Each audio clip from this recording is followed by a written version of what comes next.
Howdy folks, hope you've all had a good weekend and welcome to another episode of Mingles with Jingles. So, quick update first of all, I suppose, on the housing electrical wiring situation. For those of you who didn't watch last week's episode of Mingles with Jingles, basically all of my electricity in the downstairs of the house has died. Don't know exactly why. We believe it's related to all of the wiring that was done in the kitchen when I had the kitchen redone about 6 months ago. The long and the short of it is, no electricity at all downstairs. We have power upstairs, which is just as well, otherwise you wouldn't be watching this episode of Mingles with Jingles because I wouldn't be able to make it.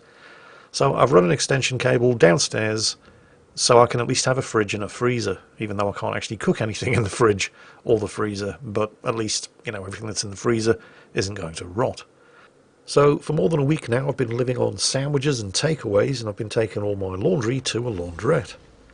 Rather than trust the word of the electrician hired by the company that built the kitchen for us, I called in an accredited independent electrician, and he basically said he had never seen such a dodgy example of wiring in his life.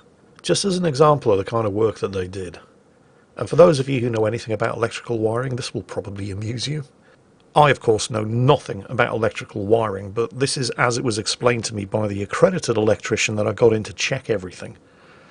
All of the wiring for the house originally went through a fuse box that was rated at 40 amps. So more than 40 amps of current, and that would trip the fuses, or trip the breakers. You get the idea. When the kitchen was redone, the electrician that the contractor used attached an RCD to this fuse box, and the RCD had two 32 amp fuses. Yeah. And that's not all. I mean, they've installed wiring runs behind the kitchen furniture, so it's impossible to get to without destroying the kitchen, which means that if there is a short in there somewhere, it's impossible to find the short without destroying the kitchen. And also didn't provide an electrical certificate, and apparently that means we've got them over a barrel, because that means none of the work in the kitchen, none of the electrical work anyway, is certified. Apparently without that certificate they can't prove that they didn't do anything wrong. So that's the good news. The bad news is that even though, if necessary, we could take the company that rebuilt the kitchen for us to court and would win due to the lack of that electrical certificate, that would obviously be quite expensive and would take some time. But even if things don't go that far, and it probably wouldn't because they did screw up and they have no way of proving that they didn't, I don't necessarily trust the company that screwed everything up this badly in the first place to be the ones to fix it. So what I'm going to do is I'm going to get an accredited independent electrician to come in and just completely isolate the existing wiring downstairs, because there's a short in there somewhere, and thanks to the work that was done by the first contractor, there's no way of finding out where it is. So completely isolate the existing wiring system in the downstairs of the house, and then basically rebuild a wiring circuit from scratch, one that I know is going to work. And then, once it's all done, I take the bill to the original contractor and say, here, pay this. And they might drag their heels over it, it might take weeks, it might take months, but they failed to provide the correct certification of the work that they screwed up in the first place. So they will lose, and they will end up paying for it. And in the meantime, I have electricity downstairs. I think that's probably the best solution. Certainly the best solution for me, anyway, because I am absolutely sick and tired of eating sandwiches and takeaways and getting my laundry done at a laundrette. So, moving on swiftly. Actually, there was something that I wanted to talk about. There's something that I've been meaning to talk about for months, because it keeps happening again and again and again. And I keep thinking to myself, I must talk about this in Mingles with Jingles, and then I never do. So, today's the day I'm going to do it. Courtesy in online gaming. Yeah, that old chestnut again. The reason I bring it up isn't because of World of Tanks or World of Warships or any of the games that I feature on the channel, although it applies to them as well. Now, the reason I'm bringing this up is because of the complete lack of common decency that I've been noticing in World of Warcraft. Yes, I do still play World of Warcraft. I've been playing it since the game came out. Same account, same characters, and of course World of Warcraft fairly recently just had the Shadowlands expansion. Well, it wasn't that recently, it was, I think, November last year. Relatively recently. And of course, every time they introduce a new expansion in World of Warcraft, they raise the level cap, and everybody goes through the leveling up process to get to the new level cap, and then begins playing endgame content. Now, I don't know about you, when you're playing, or even if you play massively multiplayer online role-playing games, but those of you who do, when you're out there in the world doing your quests and running from A to B, escorting NPCs and mining and herbing and doing all the stuff that accumulates the experience that you're going to need to reach the new level cap, I tend to help other players. I don't go out of my way to do it, but if it's not something that's going to cost me anything, and I'm there anyway, and I can see that there's another player who needs help, I will stop and help. If I'm playing a class that has spells that can buff other players, I'll stop what I'm doing as another player walks past, and I'll cast the buff on them. It doesn't cost me anything to do it, and it helps them out. If I'm out leveling up or doing daily quests and I spot another player who's in trouble, even if they're not doing the same quest as me and it doesn't directly benefit me to stop and help them, but if I can see another player who's in a lot of trouble and looks like they might die, if I'm on a character that can cast healing spells, I'll heal them. If I'm on a DPS character, I'll help them kill the bad guys that are attacking them. If I'm on a tank character, I'll step in and take aggro to give them a chance to recover their health and finish off the bad guys. Even if, I don't directly benefit from it because, these aren't my quest NPCs, but if I can see another player's in trouble and they need my help and I can help them and it's not going to hurt me, I'll do it. But I definitely seem to be in the minority here. This is something that I've been noticing in World of Warcraft for a long time, and probably in other MMOs as well, but I don't play other MMOs. But I've been noticing it particularly since the Shadowlands expansion came out, although I had seen examples of it prior to this. But it was while I was leveling up various different characters after the Shadowlands expansion that it became particularly obvious and not something that I could really ignore anymore. For example,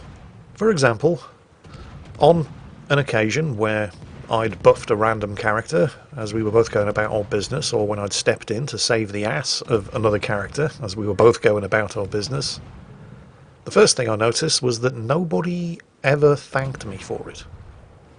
Now, nobody's required to thank me for it. I don't do it because I want thanks. I do it because it's the decent thing to do. But you do tend to notice when you go out of your way and put yourself at risk to help another player, and then once you've saved their ass, they simply mount up and ride off into the sunset without so much as a thanks. So I started taking note of exactly how little people bothered to thank me under these circumstances. And I can actually give you specific dates and times. Like I said, I started taking notes. What's that, Akazuki? You can't possibly believe I am that anal? It's true. On the 13th of December 2020, I started paying particular attention to basic common decency, or the lack of it, in World of Warcraft. I started taking notes because of confirmation bias, because it's easy to just assume that something is a certain way if you're specifically looking for a certain result. You therefore tend to only notice that result that you're looking for, and it's easy to miss when you get a result that is opposite to what you're looking for. So I started being quite rigorous and disciplined about it. And it wasn't until the 24th of February 2021 when somebody stopped to thank me for a random act of kindness.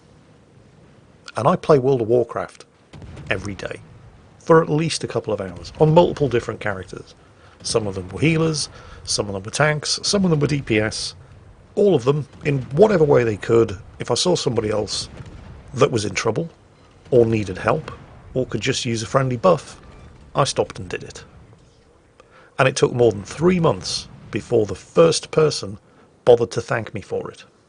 That's not the only thing I paid attention to, though. Because, as I mentioned, various different classes in World of Warcraft have the ability to cast various different buffs on other players. Mages, for example, can cast an intellect buff, which is very helpful to other spellcasters. Priests can cast a stamina buff, which is very helpful to everybody.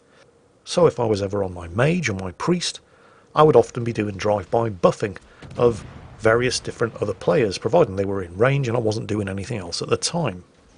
It wasn't until the 7th of March 2021 when I recorded the first instance of another player doing the same thing for me. I can clearly recall more than one incident when I'm on my priest, for example, and I came across a mage, another player who was in serious trouble, multiple enemies attacking them, and I popped a shield on them, healed them up, and then assisted them in killing off the enemies. And then once he was safe and no longer in any immediate danger, popped a stamina buff on him, and then he just mounted up and rode off. Didn't even give me an intellect buff in return, which is like, it's one button press. It's even less effort than saying thank you. And in World of Warcraft, you don't even have to go to the trouble of typing thank you in chat. You can just press /TY and then you do a thank you emote. But even that is just too much effort for people. Absolutely shocking. And it never used to be like this. Like I said, I've been playing World of Warcraft since release. And people used to stop and talk to each other. But that just never happens anymore. And I think, well, it's like people have gotten out of the habit of being sociable in what are supposed to be sociable games, because of the various different mechanics that have crept into the game to reduce the need for people to be sociable to each other. Back in the day in World of Warcraft, if you needed to get a group of players together for something, there was no matchmaking tool. You had to talk to other players. But various different systems crept into the game, and it's not just World of Warcraft. I'm using it as an example because it's a game that I know. I'm sure that most other MMOs are exactly the same. But if you needed to get a group of players together to do something that required a group of players, you had to find other players that required whatever it was that you did. And that meant going to the cities, the social hubs, and socialising. But you don't have to do that anymore. As the game evolved, various different tools and systems were incorporated into the game to take the effort out of finding a group for whatever activity it was that you wanted to do. If you have a quest that you need help for, you just go to the matchmaking tool, select the quest that you're doing, and the tool takes over and sorts out a group for you. Same with dungeon runs, raids, basically anything that might conceivably require the help of more than one player. And never at any point in the entire process are you required to actually talk to anybody. Now, I'm not trying to say that these matchmaking tools aren't a good thing. I mean, maybe you played on a European server and you didn't happen to speak English, then getting a group for anything would have been extraordinarily difficult. And also, if you're in one end of the world trying to find people to help you complete a quest, the idea of having to fly all the way back to the other end of the world just to get to the city of Ironforge and then sit there spamming general chat for half an hour until you found somebody else who happened to be in Ironforge and happened to need to do that quest, I mean, yeah, that clearly, it was tedious. So systems like the matchmaking tool, for example, have definitely improved the game in one way, but they've definitely, in my opinion at least, harmed the game or the game experience in another, because they've completely removed the need for people to talk to each other. And if you can spend months or years of your life playing a massively multiplayer online role-playing game without ever once having to actually speak to another person, it's hardly really surprising that people get out of the habit of being sociable, courteous, and decent. But the more I thought about this, well, is it necessarily all the fault of the matchmaking tool or systems like it? Because if you look at World of Tanks and World of Warships, two games that call themselves MMOs but really aren't, and have a built-in matchmaking tool. You don't have to go to a lobby and find players for a random battle, for example. But you also don't have to speak to other players at all if you can possibly help it. On those occasions where you may need to exchange information with other players, there are all kinds of keyboard shortcuts that will automatically generate the relevant messages for you in chat. So you don't have to talk to anybody in World of Tanks or World of Warships.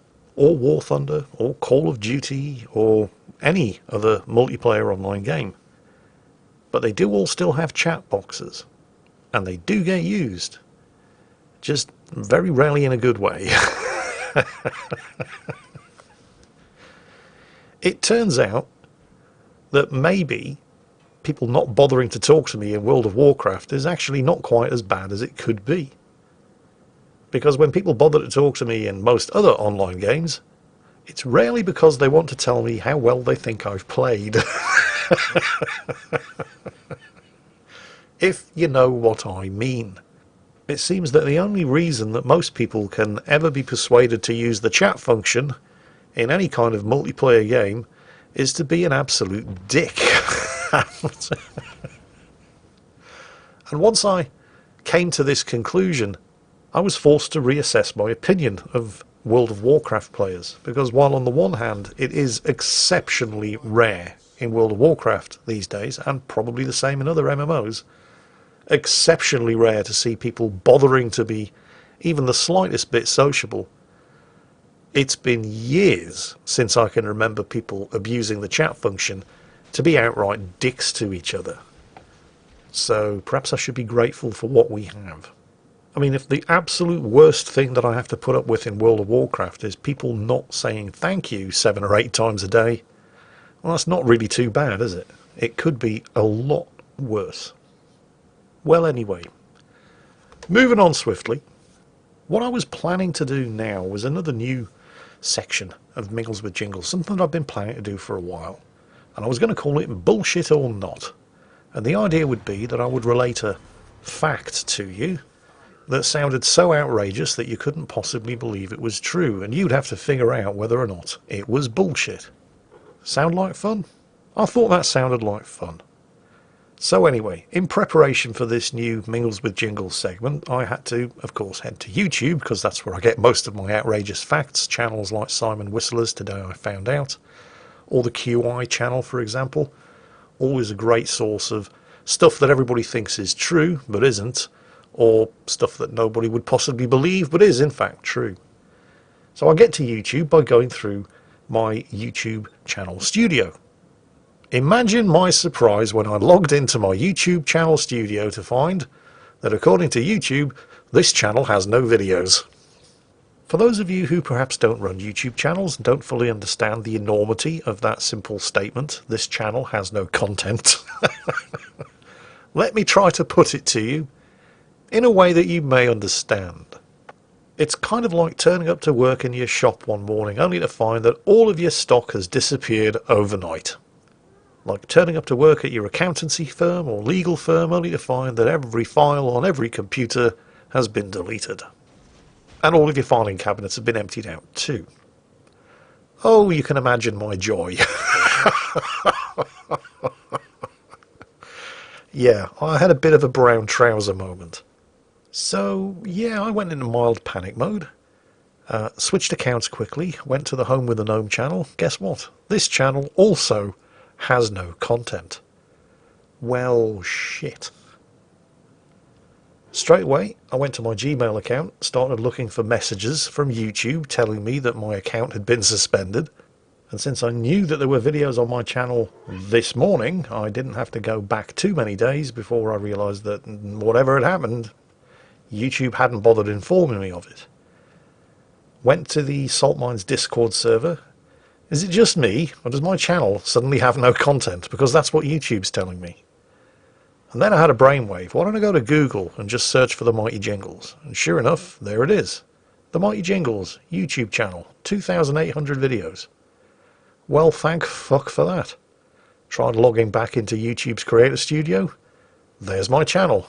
There's all of my content. Yep, it's just YouTube fucking with me.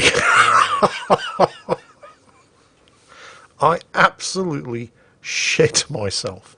After the week I've had, I did not need this too. Oh, man. Anyway, let's give this bullshit or not thing a try. So, in 2005, Judge Roy Pearson of the Federal District of Columbia in the United States of America filed a lawsuit against a Korean dry cleaning service in the city of Washington, D.C., to the tune of $67 million. Judge Pearson claimed that the cleaners lost the pants to a $1,000 suit. They claimed they found them later that week, but he disagreed. They then offered him $3,000, then $4,600, then $12,000 in compensation. But Judge Pearson demanded the more reasonable figure of $67 million. After 2 years in court, and everybody he knew who was capable of thinking and breathing at the same time telling him that he was totally insane, he lowered the claim to $54 million. The legal fees, $84,000, nearly drove the cleaners back to South Korea, until a community effort raised the money to pay the bill. Judge Pearson lost the case, he lost his job as an administrative law judge, he was divorced by his wife, and he now faces bankruptcy. Upon realising that he'd turned into the villain from a Disney movie, Peterson apologised to the world, said that he'd learned a valuable lesson about the evils of materialism and the availability of more pants. No, not really. He filed for the court to reconsider the decision, and when they refused, he launched a full appeal. So, what do you think? Bullshit or not? It will probably come as no great surprise to learn that this is absolutely 100% true, and was the #1 exhibit in Cracked.com's 2008 article, Insane Cases That Prove the US Legal System is Screwed. Although I suppose we should take encouragement from the fact that he did lose the case. Although the fact that it ever went to court in the first place is, well, yeah. Anyway, on that bombshell, that's it for this week's episode of Mingles with Jingles. I hope you enjoyed it. I hope you all had a great weekend. And as always, take care, stay safe, and I'll catch you next time.